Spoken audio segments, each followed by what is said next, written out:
Zakina Wankuru, binti wa kujituma.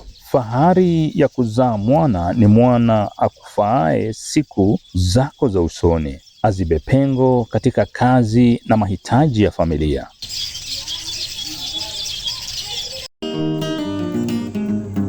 Zakina anafikia msemo huu na bila shaka ratiba yake ya kila siku, haswa akiwa nyumbani katika siku za likizo. Ni dhahiri kuwa wazazi wake wamebarikiwa kuwa na binti huyu. Tabasamu zake huongezeka kadri jua linapoendelea kupaa katika mbingu, akiwa shambani, akifanya kazi za nyumbani na hata anapoingia kanisani kwa ajili ya kutuletea taarifa za Echoes of Faith TV Moheto. Na hapo tabasamu hufikia kilele. Akiwa mwanafunzi wa gredi ya 10 katika shule ya wasichana ya Ulanda Girls, Zakina anaotea media house kubwa kubwa, akiamini ataafikia hapo.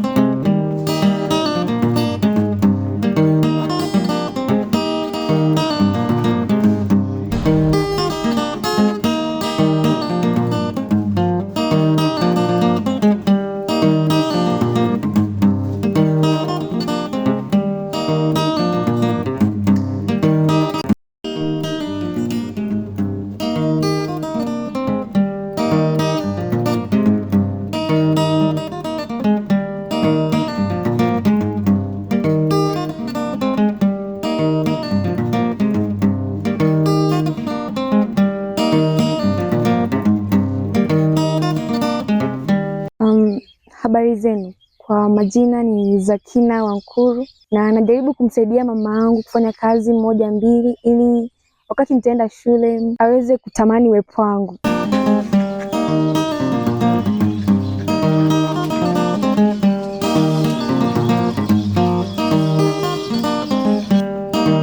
Naam, siku njema huonekana asubuhi. Hii ni siku nyingine njema, siku ni ya Jumanne tarehe 28 mwezi ni wa 4 mwaka 2026. Mtazamaji wangu, unaitazama runinga uipendayo ya Echoes of Faith inayopatikana huku Moheto.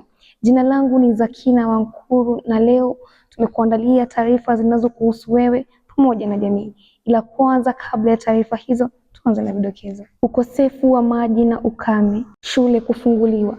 Usibanduke ulipo, badala yake andamana nami hadi tamati. Katika kaunti ya Migori, kijiji cha Moheto, ukosefu wa maji na vyakula unaendelea kushuhudiwa.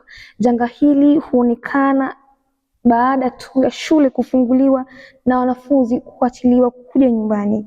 Wazazi na walezi katika kijiji hicho wanalalamika na kuiomba serikali pamoja na viongozi kuingilia kati ili kutatua tatizo hilo. Tukimalizia ni kwamba shule zote humu nchini Kenya zimeweza kufunguliwa. Katika masoko mbalimbali, umati wa watu umeweza kushuhudiwa. Umati huo ukiunganisha wazazi pamoja na wanafunzi wanaojiandaa ili kwenda shuleni, kwani wahenga walisema maisha sio lele mama, hakuna cha msalie mtume wala nabii.